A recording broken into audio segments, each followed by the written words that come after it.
You went to the left, I went to the right. It's just more validation that it's the shit in life that separates us.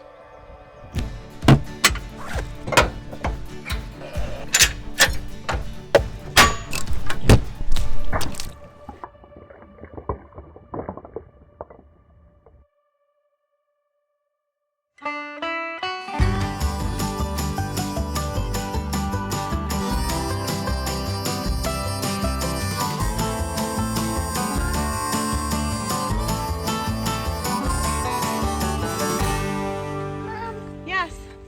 What are you doing?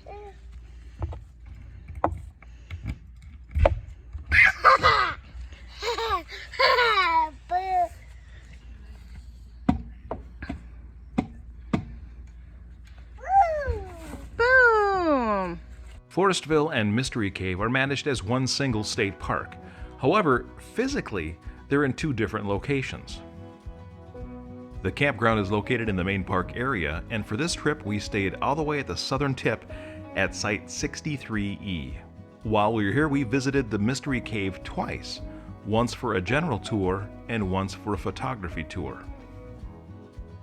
The Forestville Mystery Cave State Park has way more to see and do than we could cram into a single weekend. There's over 9 miles alone of just hiking trails. The majority of those trails are both for human and equestrian use. If you visit, be sure to take advantage of the tours that they're offering. The general store of Forestville was left with all of the merchandise just as it was on the day the owner locked the door and walked away back in 1910. And if you're visiting in the hot summertime, make sure and take the cave tour because the cave remains at a constant 48 degrees all year round.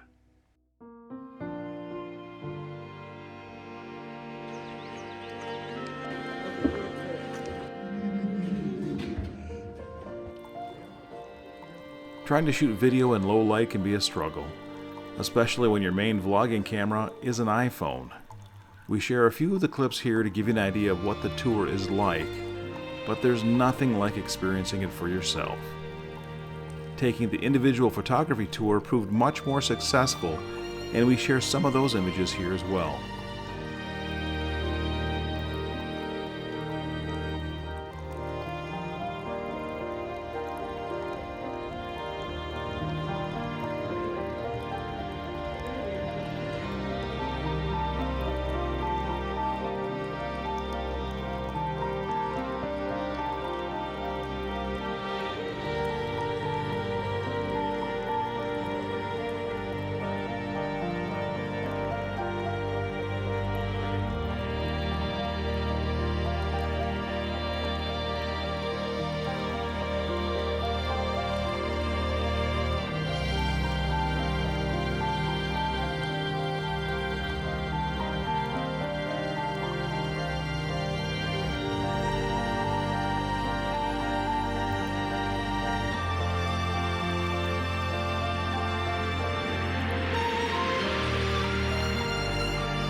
This year is the year of the gnats.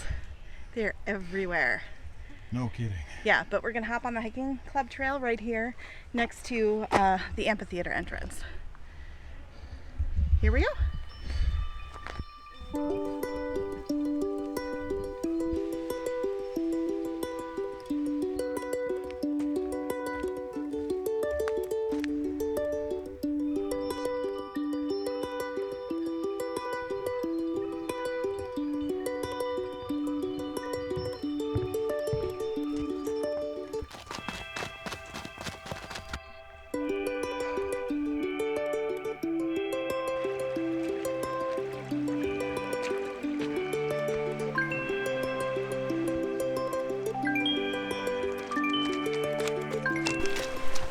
have taken a wrong turn off of the hiking club trail, but this is 100% the right place to be this evening.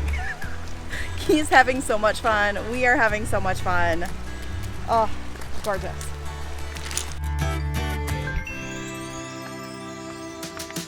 Can I hold your hand, bud? No. This keeps happening. Us getting lost? Yeah, Can't it's like find we're the trail? directionally challenged or something. At least in this park. I guess. I think it's the signage. It's always the signage, right? That's like the yeah. constant excuse. Yeah. Anyway, you're gonna go down that road, Back to the camper. and I'm gonna go down this road and see if I can find the tiny little part of the hiking club trail that we could not find before, and see if I can find that darn password. Yeah, the password has to be there. We made the rest It's of the gotta trail, be. but Yeah, there it's was a short, section tiny that little loop, and yeah. I don't know how we missed it. So, I don't know. a mile, 1.2 miles. I'm gonna do it again. All right. Okay. After looking at this next sign, I'm pretty sure that we didn't actually do the Maple Loop Trail, or whatever it was called. I think we just did a tiny little segment of it. But that's where the signs told us to go, and then it just kind of dead-ended. So we're gonna try a different way and see where we end up. So despite there being no signs anywhere along this trail that this is in fact the hiking club trail, found it! Seriously though, this has been really nice. It's actually pretty cathartic. I ditched my husband and my son and I got to walk alone in the woods. I'm going to continue this hike because I'm honestly just kind of getting started, or at least that's the way it feels. So I may as well continue the loop instead of going back and enjoy the solitude. Maybe it's a little naughty of me, but oh my gosh, I need this. Another thing to note about this park is that all but 2 of the hiking trail miles in this park are dual use for both horses and for hikers, which means that, of course, you want to be watching out for horses if you happen to be walking. You also want to watch out for the signs that horses were there, but it also means that most of the trails are like this right here behind me. Super wide, very well maintained. It's gravel a lot of the way, so it's really, really easy to walk. The real hiking club trail looks like this.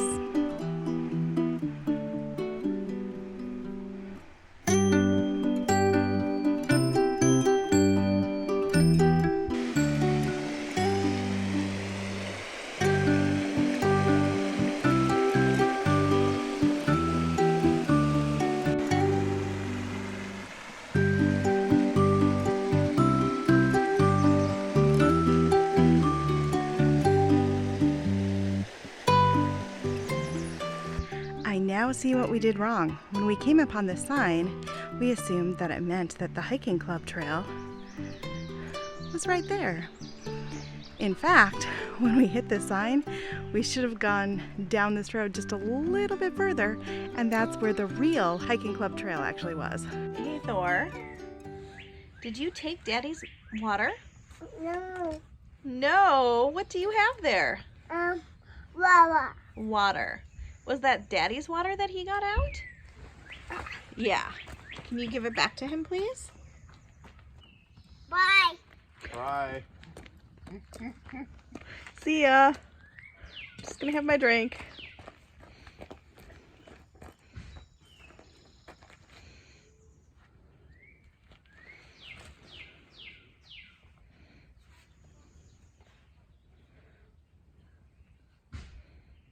Mango water. Lucky you.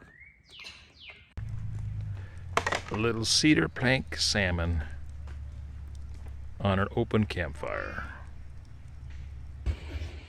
Cedar plank salmon. Microwave broccoli. Are you stealing Dad's broccoli? And Dad's mango water? Some people's kids.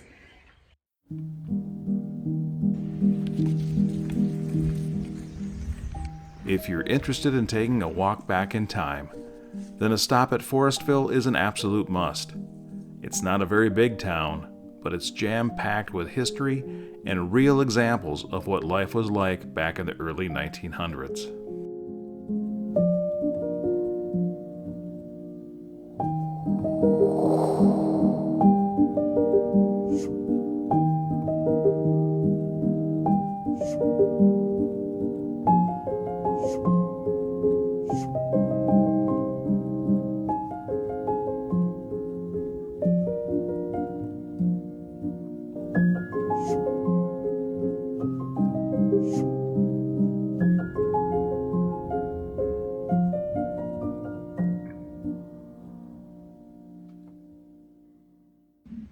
Well, that's really cool. Yeah, it is. I just wonder where we are. Let's see. Let's check the map.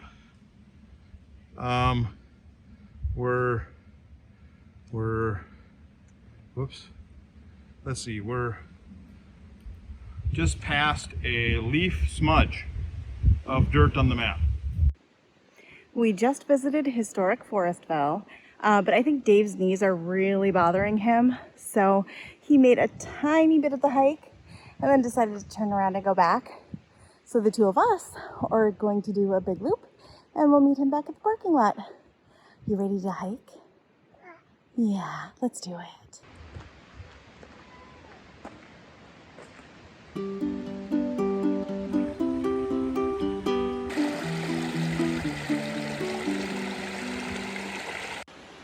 Well, this right here is the crossing at the Sugar Camp Hollow Trail that goes from historic Forestville.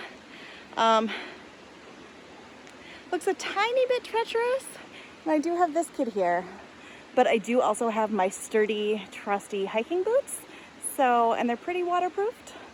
So I think it's worth a shot, and hopefully we don't end up in the water. We'll see. Okay, here we go. Yeah. Oh yeah, this will be easy.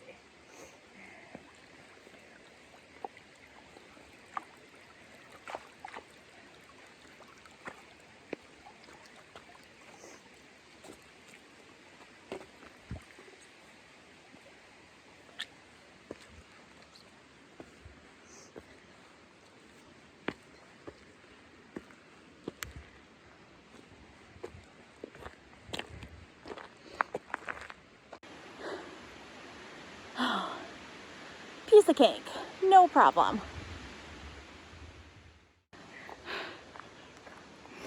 I think Dave made the right choice.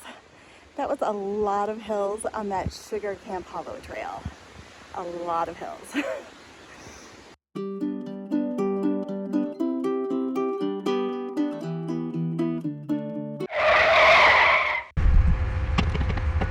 We made a pretty big mistake on our way home from Forestville Mystery Cave State Park. We were we were driving down the highway and trying to decide what to do for dinner. We thought we would pull off somewhere and have some dinner. We couldn't decide this exit, that exit. Finally, we just said, pick an exit, and we picked an exit and we turned off. Turns out the restaurants there, it was more of a downtown area, and the restaurants there didn't have any parking big enough for the camper. So I said, all right, let's just turn around and we'll go back to the highway and find someplace else. So the next right, I turned. Only the next right was not a street that I could turn and go around a block. The next right actually was a street that ended in a pay parking lot for what I think maybe were Mayo Rochester employees. So I was too big to go through the gate, and I was in this small left turn into the parking lot, and there we sat. So I sat there for a while, let the cars go around me that were behind us, and because there were several, and contemplated on what to do. So eventually I decided that the only way out of there is for me to have to turn this thing around in that small area that we had and do basically a 90-point turnaround in that area. So that's what I did, and eventually we made it out, and I did have to drive the one front tire up on a curb to make the turn. But however, in making that 90-point turn, in one of the backups that I did, I backed up too far, and I damaged the trailer a little bit. So let me bring this over here, maybe where you can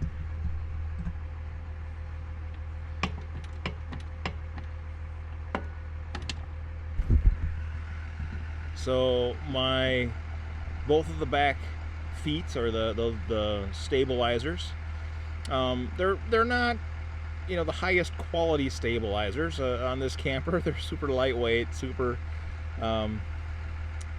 cheap, you know, inexpensive, but they are what they are, and they do their job. However, when I backed up into too far, and I actually hit the dirt, or the ground, right above the curve, on both sides the inside bolts sheared off. On one side, the side that I'm on right now, the leg actually twisted up underneath the body of the camper. Now I was able to twist it back down and kind of straighten it out. It's not perfect. I'll have to give it a try when we get home to see how it's working. It looks like we may have bent the actual threads, so I may have to replace this side for sure. However, after we did that, we found a restaurant, found a mall that had big parking lot. We pulled in. I took a look at what the damage was, because I knew something had happened. And I couldn't stop right there, because as soon as I made the turn, we were back into an intersection, so I couldn't stop. I just had to keep going. Nothing seemed to be dragging or you know, falling off the camper, so we were good to make it to the parking lot. So we made it to this parking lot. I pulled in, took a look at it, and I think I'm going to have to take both of the back feet off now to make it home, because I don't want these, you know, flopping in the wind and flopping back here and shearing off the other two bolts and leaving a foot on the highway or on some road somewhere that somebody's going to hit it. So I'm going to take these off, and we will make it home without these feet on the back of the camper. And then I'm going to have to figure out what we're going to do when we park it in our yard, because I need the stabilizers to stabilize it. Although, you know, it can sit there for a while without them. But that's where we are. So here I am about to take them off.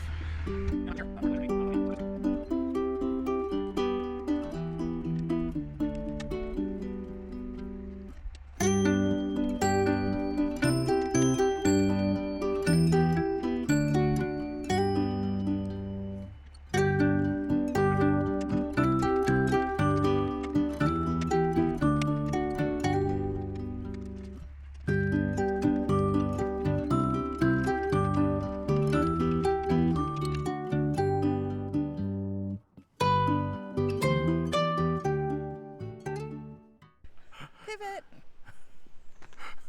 I just thought of a premise for a really good sci-fi. I feel like that's the Borg. Oh, that might be the point. Okay, never mind. Shut it off.